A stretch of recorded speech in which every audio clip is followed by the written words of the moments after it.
I was in the booking room when you showed up there that day, I think, or it was around the corner at least. Yeah, the thing was, I told WCW I didn't have a contract. Because what I meant was I didn't have one that was any good. And they go, well, Paulie says he does and he's going to sue us. And I said, well, don't worry about it. I'll handle it. And I never could get Paulie in court to prove that the contract was bogus, you know. So nothing ever happened. Yeah. So that would have been a WCW. The first time you actually went to WCW was after ECW, correct? Yeah, that's when I went to Japan and he fired me. Then I went to WCW. Okay. What was your WCW stint like? I remember seeing you on Nitro. It was frustrating. That's why I didn't stick around. The thing was, Kevin Sullivan goes, "How much do you want to do? How much do you want to do our first Nitro?" I said, well, "I can't. I'm gonna be in Japan." He goes, "How much do you want to do our second Nitro?" I said, "Don't pay me nothing. Just put me over." He goes, "We got to give you something." I said, "Okay, $500." So he thought I meant $500 from here on out. So we never talked about money. So I did the Nitro for $500, the pay-per-view for $500, another Nitro for $500, another pay-per-view for $500. I said, "What the fuck is this? Send me more money in ECW," you know. So that's when I double-crossed, went back to ECW. But I didn't double-cross. They fired me. So it was at the same time double-cross. Yeah. I wanted to double-cross, but they fired me first. My uncle named me that, Sabu. That's why I answer to it as if it's a God-given name, because I didn't name myself that. And I like it better than my real name. And your uncle named you Sabu. Do you know what the significance of it is? Yeah. He always liked the Jungle Book, the movie The Jungle Book, you know, and he liked the actor Sabu. So he was always, when he was a little kid, he used to act like him. So when they had a kid, him and his wife, my aunt, they wanted to name their kid Sabu, but they wouldn't let him. She wouldn't let him. So they named their dog Sabu. I'm actually the second Sabu. There's a dog named Sabu before me. Was the dog hardcore? Did the dog do anything? Yeah, it was a white German Shepherd, a white wolf-looking shepherd. It was special looking. Okay, so the name, and you started wrestling as that? It was actually Sabu the Elephant Boy, but I always cut out the Elephant Boy. But an Elephant Boy is like a cowboy. You herd cows. I herd elephants. Instead of a cowboy herding cows, Elephant Boy herds elephants. But nobody get there. In India, they'd understand it, but we're not in India. So I just cut out the name, or the rest of the title as the Elephant Boy, and just kept Sabu. Okay. And then it didn't really mean anything other than that's my name. You know, you could call me, you know, asshole, and I'd still be the same guy. Hopefully. Might not like it too much, but points of some guys are hard to find sometimes. True. Sandman wasn't Sandman overnight. Either was Raven. Either was Shane Douglas. None of us happened overnight. We all evolved to what we are now, you know. And Terry Funk said that. Even Terry Funk, he used to be a red, white, and blue wrestler. He never swore, never threw a punch unless the referee wasn't looking. You know, now he's a hardcore barbed wire motherfucker. You know, he was never used to be that way.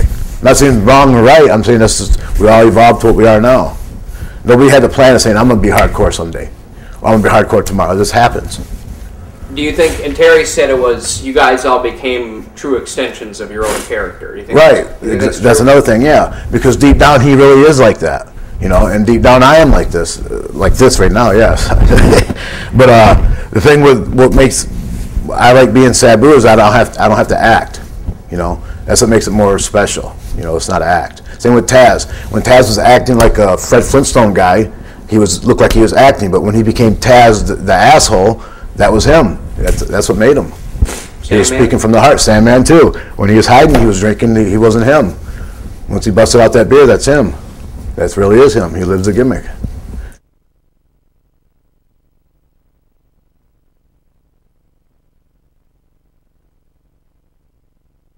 No different than the other match, other than you know, it was against Terry Funk for the world title, and it was my first barbed wire match outside of Japan. I've only had one since then. You know, I've only had 2 matches outside of Japan, barbed wire matches outside of Japan. Terry talked about the, you know, like the first 3 minutes that everybody talks about that. Do you still have that scar? Yeah, right here.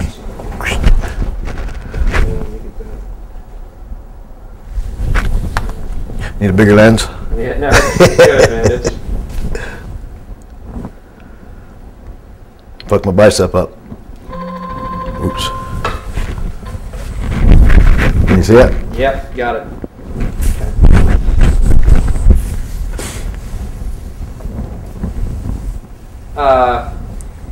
Boy, that's a moment that's. I had 75 stitches. Was that what it was? By a foot doctor. Was that all that was there? Yep. It was Raven's friend. He was a foot doctor. And he sewed you up? Yep. Okay, so you're about 3 minutes into the match. Do you remember what happened? So, I mean, obviously something got wrapped up there. Oh, no, I tried to do a jump off the chair into the corner. And I'd done it before. I did it where you kick the guy in the chest, but he moved, so I tried to grab the barbed wire to keep him falling, and it just flipped out from under my arm. It was an accident, big time. And do you remember pulling that off and looking down at your arm?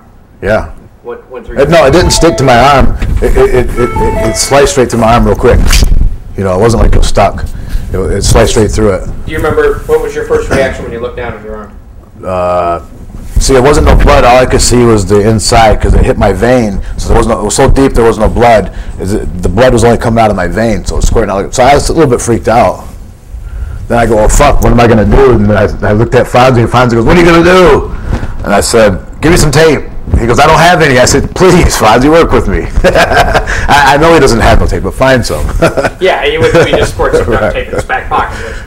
Yeah, so I've gotten duct tape off a cameraman before. I chopped the top of my finger off.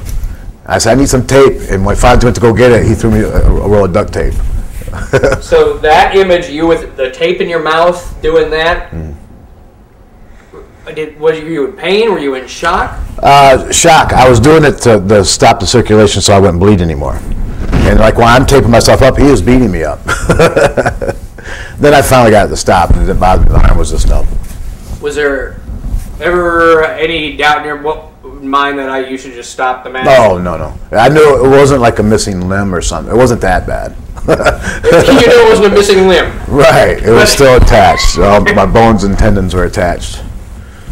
It wasn't that bad. It was just a bad cut. And I knew if I could stop the bleeding, there wouldn't be a problem. Even if I didn't stop the bleeding, I don't think it would have been a problem. That big of a problem. Terry said that moment you brought the game up, or you brought out the best of the performance in the match. Well, because see, there, all the plans out the window. Now it's survival. And the best plans are in survival mode. The best executed plans are the ones that are not a plan, And after that, the whole match what we had was thrown out. Not that we had that much put together anyways, but what little guidelines we had, it was thrown out. It was just survival. Who could bleed the less now? Well, you're right. And no party, I mean, what goes on in your head? You just get through it at that point? Or well, yeah. The pain only lasted a few minutes. After that, then what else is the excuse not to do it? I know I stopped the bleeding. I know I can't get it. At the time, I knew I wasn't going to get it fixed because when I went in the dressing room, I wasn't going to get it fixed. I started gluing it, but I just couldn't get it. I couldn't close it. But the only reason I got it closed is because I was talked into it. Otherwise, I would have just taped it up. But so in the ring, for sure I knew I was all right. This is when it first happened. It was like a bolt of lightning. It hurt. Yeah. And it was shocking looking at your insides of your arm, and then I got Terry Funk on the other side of the ring. Coming at you. And Terry said they almost lost him too. He got we got tangled in the barbed wire, and it got stuck around his throat. Because every time we moved, we'd hurt each other. Right. Because we were stuck. And that was kind of the finish was almost. That was more uncomfortable than getting sliced. Was being in that ball, Because you're getting poked from all over, and not big pokes. If it was big pokes, it wouldn't hurt as much because it would go right through the skin. But like a medium-sized poke doesn't break the skin, which hurts more. That's why people go, "Why do you hit the barbed wire so hard?" Because if you hit it half-ass, it hurts more. If you hit it quick, it rips you in and out instead of like slowly poking you to death. Okay. How do you give yourself a shot? Slowly or? Yeah. You do it quick because it'll sting, but then it doesn't hurt as much as a dull. And okay, so you get through they cut you up. You remember sitting in there? What's going through your head when you're in that ball and nobody can move? I go, what is he crying about? I don't know. Nothing. It was just getting out of the thing.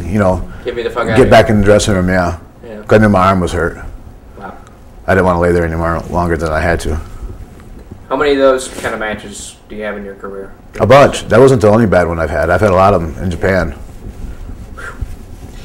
All right. I cut my stomach so bad you can see my muscles underneath my stomach. It opened up like a Grand Canyon.